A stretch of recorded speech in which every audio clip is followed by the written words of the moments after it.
No problem. I can do that. Hi there, everyone. It's Marilyn Harris here of Hard at Work, and welcome to a podcast series about how to make and create an impactful legacy for your business. So today I have Shell Mendelson, and welcome, Shell. Thank you very much, Mary Lynn.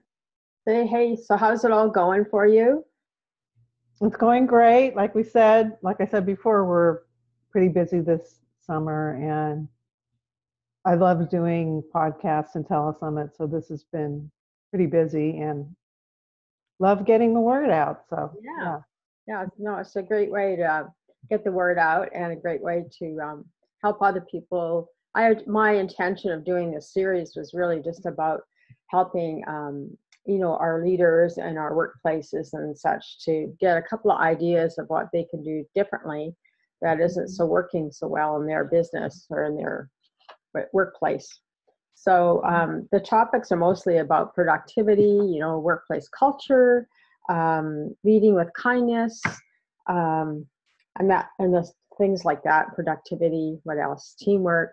Whatever it comes to communications that come into the workplace and how it affects it and not affecting it. So anyway, so tell us a little bit, Shell, about how you got started doing what you're doing right now. Well, what I'm doing right now is I'm a career coach for adults, primarily. I would say starting in their early 20s to 60s, sometimes 70s, but mostly, if I'm going to say cap it off, it would be like mid 60s. For people who are interested in making a shift to doing what they love for a living in a sustainable, reasonable, logical way. And helping people while they're on the job actually to increase their ability to work productively and effectively while they're there. Right. In what I call a means to an end job. Right. Yeah. So so your question was, how did I get started? So I got started doing this over 30 years ago. And I first started with getting my master's degree in my late 20s, and my career didn't really start until I was around 32. So I was a late bloomer compared to a lot of people. Right. But once I found the field that I was fascinated with and I loved, which was education, coaching, counseling, and specifically career related, I just took off, and it's been that way ever since. So I just went from working for a couple of companies to having my own business, starting my own business, and then taking a few detours, which I can talk a little bit about, but taking a few detours, one of which where I met you initially. Of course. And but during that time, I always continued to do the work I'm doing, and now I'm just pretty much expanding on what I'm doing because I love it. I just said, okay, this is what I love doing. Let's really go for it now. Yeah. Shell and I met in a course together, and she was doing her cup of joy. Cup of joy, yes, cup of joy. So I thought it was pretty cool app, but you could tell more about them than I could. What it's not, unfortunately. What it started out to be. Yeah, well, that's part of the zigzag we do in our careers, right? I don't have a career either. Right. I mean, I was always entrepreneurial in addition to doing the work that I was doing. But my entrepreneurship generally took off from my interests. So that was one of the areas that I kind of took off in and wanted to see how far I could take it. Yeah.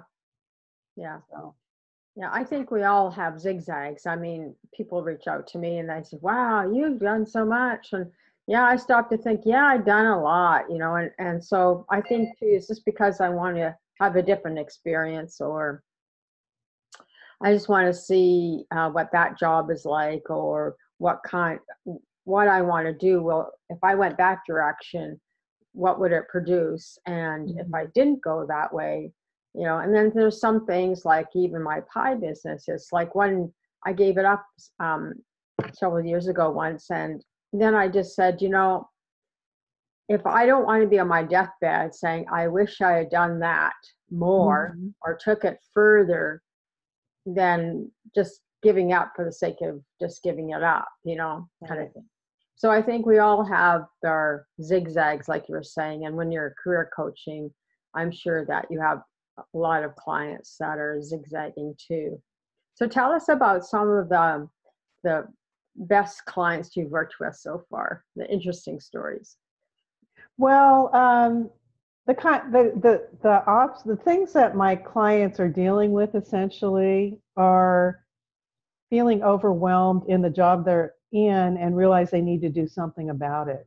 Right. And for the most part, when they come to me, they're in the wrong job. They're clearly in the wrong job, or they wouldn't be looking to make a transition of some kind. Right. And I always say that if you're feeling miserable in the work that you're doing and you've tried everything and the people that you're working with, it's not happening. You're not your boss isn't the right boss, your coworkers aren't the right coworkers, and that the subject or topic or type of work that you're doing isn't satisfying. Yeah. The daily tasks that you're doing are not satisfying, that it's time to make a change and look at ways to identify areas that will make you happy. And I never tell people to leave their jobs. That's one Right. thing I never do, because I know that I often work for people well into continuing to work in the job they're in until they're just making incremental changes to get out. And Right. so the type of people I work with they're feeling stuck. And again, I tell them they are in the wrong job. So that's a big relief for a lot of people to hear, I'm in the wrong job. So it's not about anything to do with my personality. It's not about me being incompetent, and my confidence by the time they call me, their confidence isn't great. Yeah. So because they blame themselves quite a bit for that. But the truth is, they're just clearly in the wrong job. Mm-hmm. So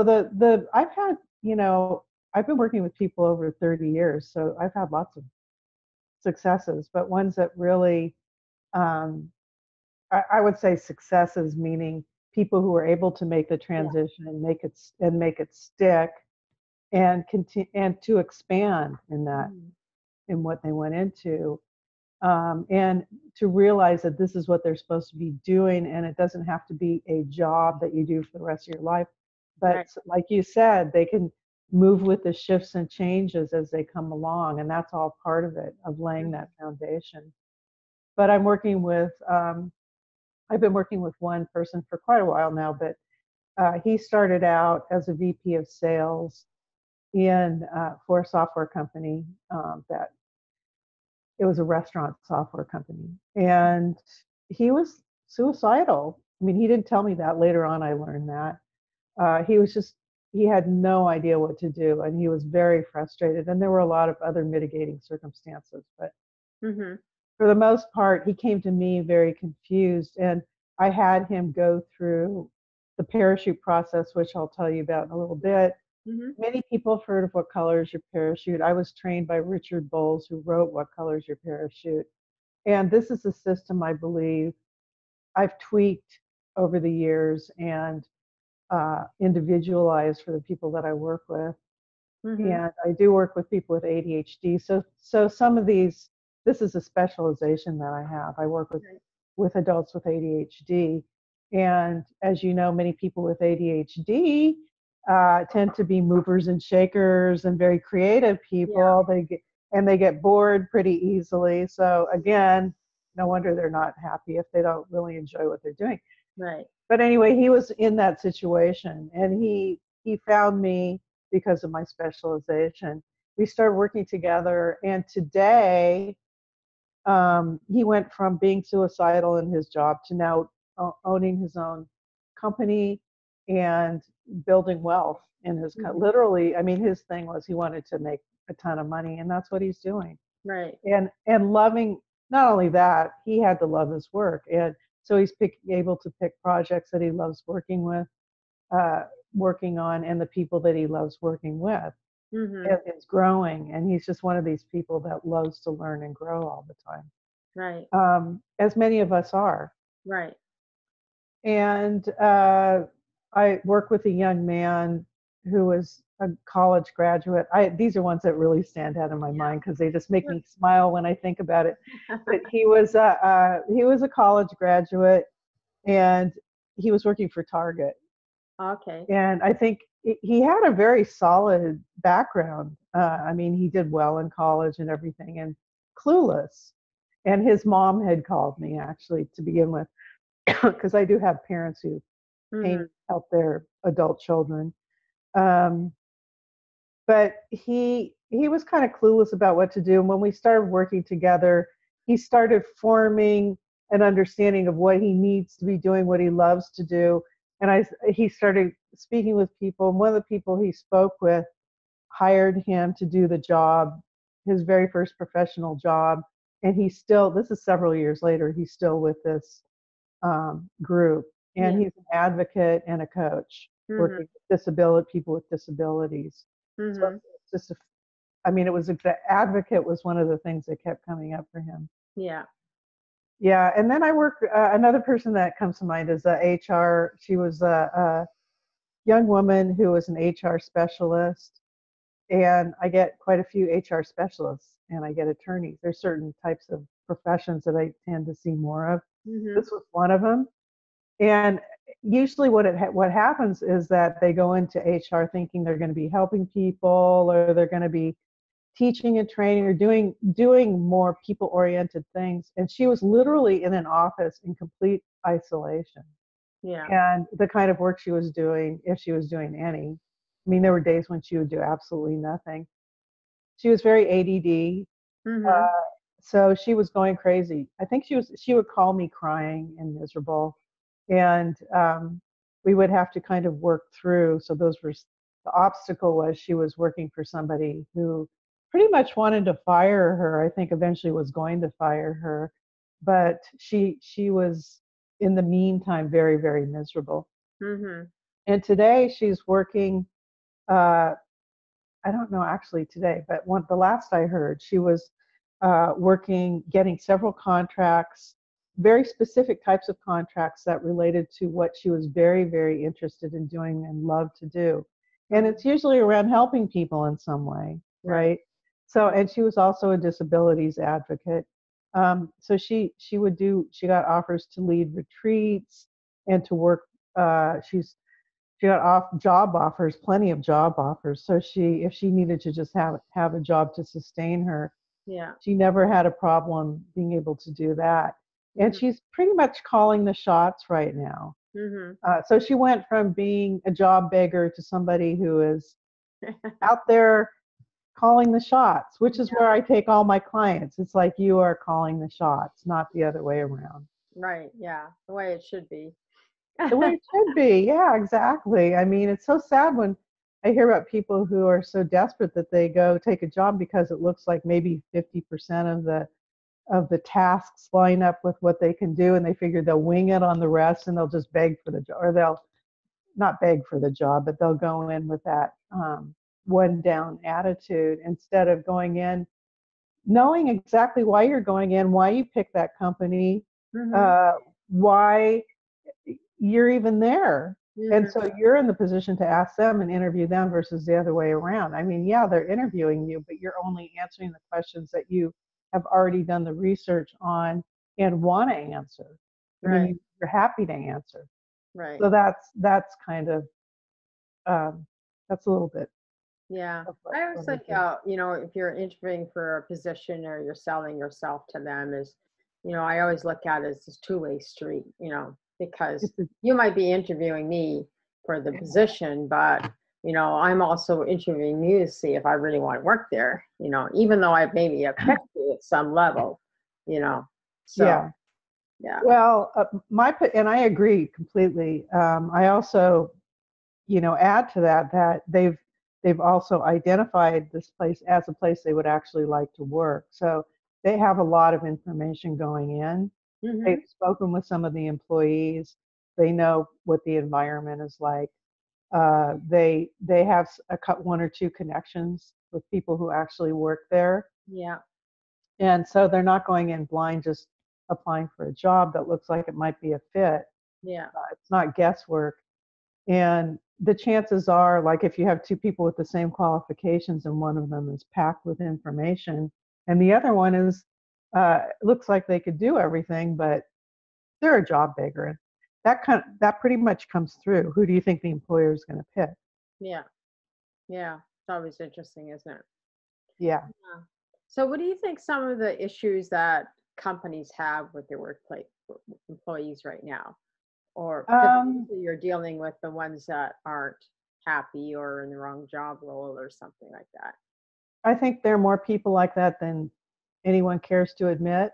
And I don't think employers think about that. Some do. Some are very conscientious about that and trying to create a good fit for the employee. So because it goes hand in hand that if you enjoy what you're doing, Right. and you're happy, your productivity is going to be higher, right? Right. I mean, that just is like a no-brainer. Yeah. But not every company, you know, there are companies that are used to hiring and firing and laying off, and that's their modus operandi. Right. So probably not the best kind of employer to seek out if you're really looking to do what you love, because you're put in a position where anything can happen at any time, and you may be hired for one thing, and once you get there, you're in a completely different position. Right. Yeah. So as from the employer perspective, I work mainly with, the client. So I would just say, more as an advice to employers, that they really do try and match up their employees with at least 60 to 70% of what they enjoy doing, not just are capable of doing.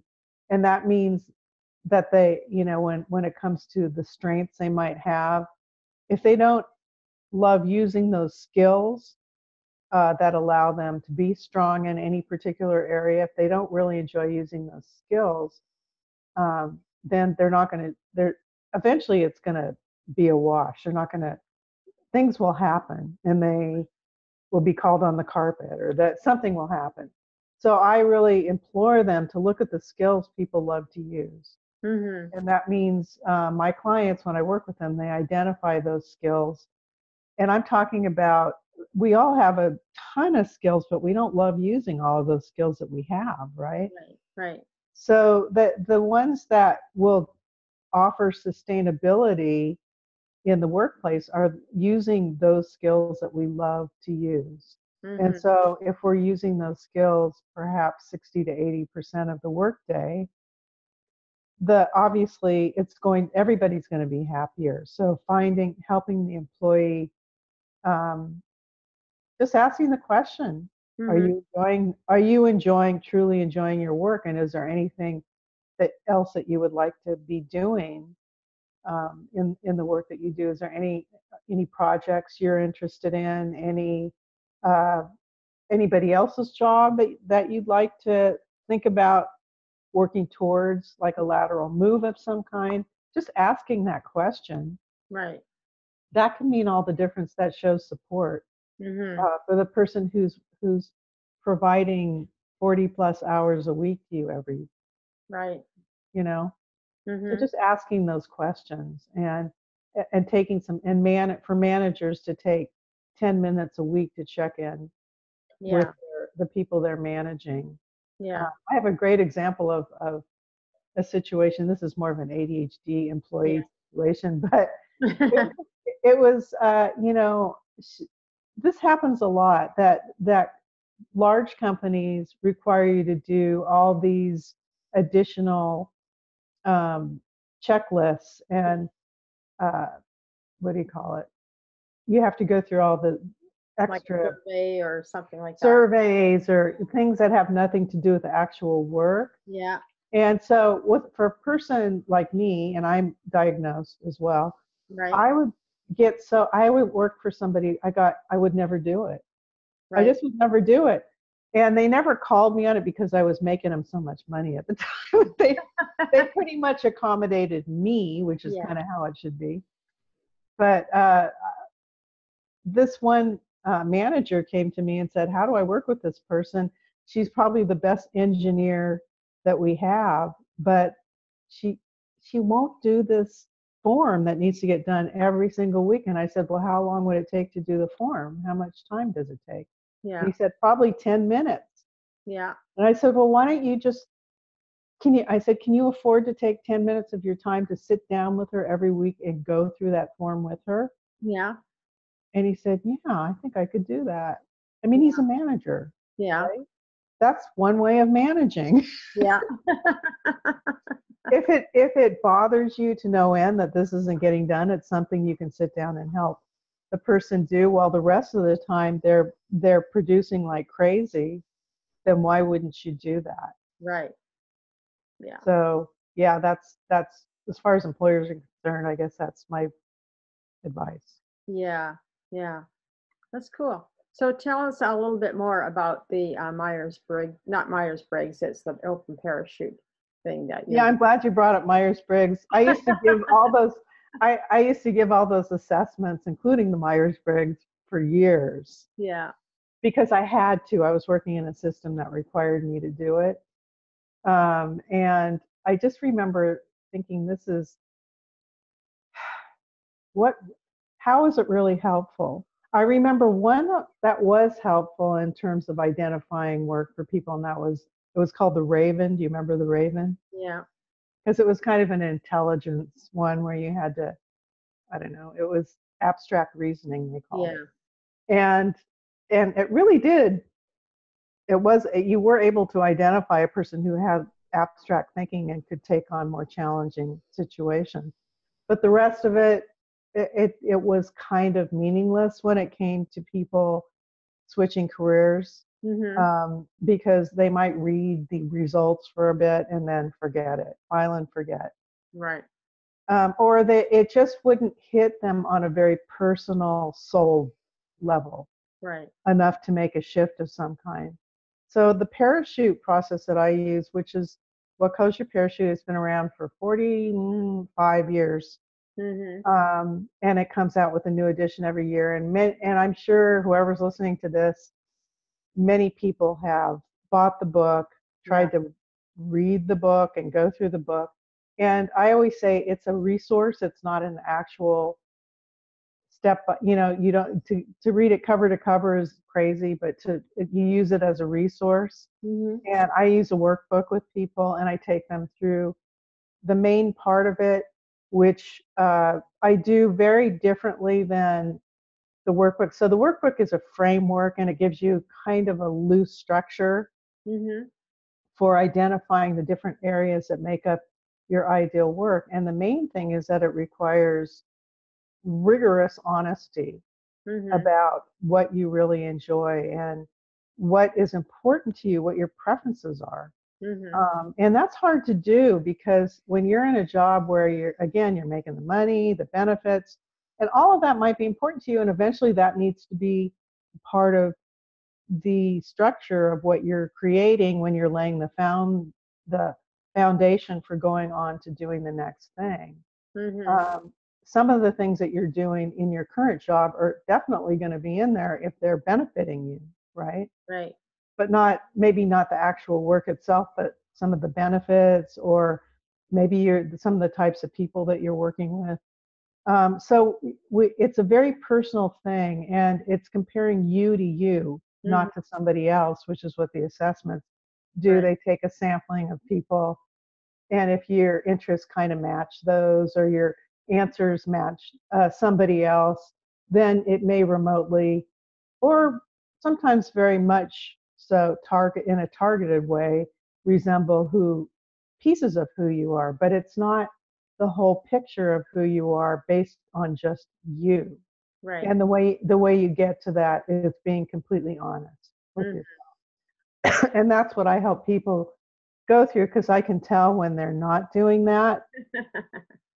I can tell when they're hearing the little voices of their family or friends or their parents, or somebody sitting on their little shoulder going, I can't do how are you ever going to get a job in this? How are you ever going to do, make enough money in this? What do people think of you if you do this kind of stuff? And these are the voices that I help people squash over time. Well, that's good. Yeah. And that's what my job is to remind them when I can tell when they're and usually what happens, because they know I'm so on to it, and I keep them honest that way, that they can start to understand when it's happening, when they're starting to answer a question based on their outside of themselves versus in their heart or their soul. Right. Like the monkey. And so it's an inside out process. Yeah. Whereas assessments are an outside in process. And which one do you think is going to be more sustainable over time? When you think about it. Yeah. The internal. The internal. Yeah. Exactly. Yeah. So it's not a quick fix. Yeah. And there's no interpretation, because the person has just, they didn't have to interpret it. It becomes very clear. And it's kind of like, you've heard of law of attraction, which is, we all know law of attraction, right? Most of us sort of buy into that philosophy to a certain extent, but this is the actual doing of the process that creates that, because once they have all of this information, it's amazing how many opportunities come up. Right. Because the freedom of just seeing in writing who you are in a very clear way, and being reminded over and over and over again who you are through repetition and through support and all of that, it becomes very much easier to start to see yourself as a person who does this. Right. Versus somebody who needs a job. Right. Or just needs to make a living and support their family. And that's true too, but they're in the job now. And just to backtrack a little bit, when people are still in their work, I work with them to find the good in what they're doing and to really appreciate what they have, so that whatever they're going through on a daily basis is not so harsh. It becomes, the strength is in knowing that they're in the process of making a transition. And that becomes the thing that sustains them until they're ready to make a move of some kind. Right. Right. Interesting. Yeah. Yeah. Yeah. So what type of clients do you like to work with? You shared a few about, people that mostly have what is it? ADHD. Yeah. Yeah. I can almost guess that if people are listening to this, there's going to be a good percentage who have ADHD, maybe undiagnosed. Yeah. It's very specific. It's not just I have a little ADHD. Either you have it or you don't, because it's a particular type of brain wiring. But these are actually, the people with ADHD in the workplace are the movers and shakers. Right. And they're often the CEOs and VPs of the company, because they're the ones who have the ideas and the understanding and the passion. Right. And that's where that's why I love working with people with ADHD, because they're always exciting. And even though they get distracted, we find the things they like to hyper focus on in terms of what they love doing. Not to the detriment of their family. Of course, there has to be some balance or whatever. But just to have that understanding that it's okay to love what you do and to not have to love all these other little details. Maybe have somebody else do that stuff. Right. Right. So that's one, that is probably, I work mostly with that. I do work with what we call neurotypical. Like, you would be a neurotypical person. Right? All the others, which I had been working with my entire career up until my own diagnosis 10 years ago. And I still do. We all have everybody has something, right? They've got something that they're dealing with, depression, or there's always something. It seems like even without ADHD, people come to me with they're on medications, or they're dealing with some other obstacle, and that's what that's I love working with people who are ready to make that shift, I guess. They're ready, they're finally ready to say, okay, I'm done. Now I've got to go back and do maybe what I didn't do before I chose this major, or I made this decision to work for this type of a company, or to go into my family business when I really didn't want to. Right. Or to go to do anything that they felt pressured to do. Maybe they started early with a family and they had to go to work or whatever. Yeah. But they're just ready to make a shift, and they know that they're ready. Mm-hmm. It's you could be ready and not really deeply understand you're ready. Yeah. I think those are the people that call me for to work with them, because they know they've tried the quick fix before and it didn't work. Mm-hmm. So now, okay, there's not just career coaching, there's counseling involved, and there's life coaching as well. That it's all within the context of career development. Right. So it's kind of a whatever they need at any given time in the process. That's what I'm actually qualified to do that. I am not a licensed person, so I'm not a therapist. Yeah. But what we do is very therapeutic in a lot of ways. Right. Yeah. Anyway, so I love working with anyone pretty much who's just ready to do the work and get going and make a shift. Yeah. Do something different. Yeah. Awesome. So, you explained a lot of things about how you work and who you work with. And so if somebody wants to reach out to you, Shell, how would they find you? They can find me a couple of ways, more than a couple. The first one would be to email me. I love the emails. Okay. shell.mendelson@gmail.com. Mm-hmm. That's SHELL.MENDELSON@gmail.com. Mm-hmm. Just simply saying, can we set up a time to talk? And of course I do. I don't charge for that. Right. And sometimes it goes 30, 45 minutes. Mm-hmm. And we just talk. And I don't pressure people at all. I just want to find out who you are and what you need. Right. What your struggles are. Yeah. To see if there's a good fit, basically. And then another way is shellmendelson.com, my website. I'm also on Facebook, Career Coaching with Shell. So you can like my page and start seeing some of my posts, which are always a little bit career related and uplifting. But basically, to contact me, you can also text me at 830-237-2735. Okay. And I love text too. Actually, I respond even sooner to a text, because you know how texts are, they pop right up. Yeah. So I love a text. And well, they'll be able to find you on your page, on the podcast page. Yeah, all that information should be there. More information about you, and reach out that way. Yeah. So anyway, yeah, it's awesome. Well, thank you very much for joining me, Shell. Appreciate it. I think you provided some great insights on what managers can do, and certainly they can hire you or help, have consult with you to help them, I'm sure. Yes.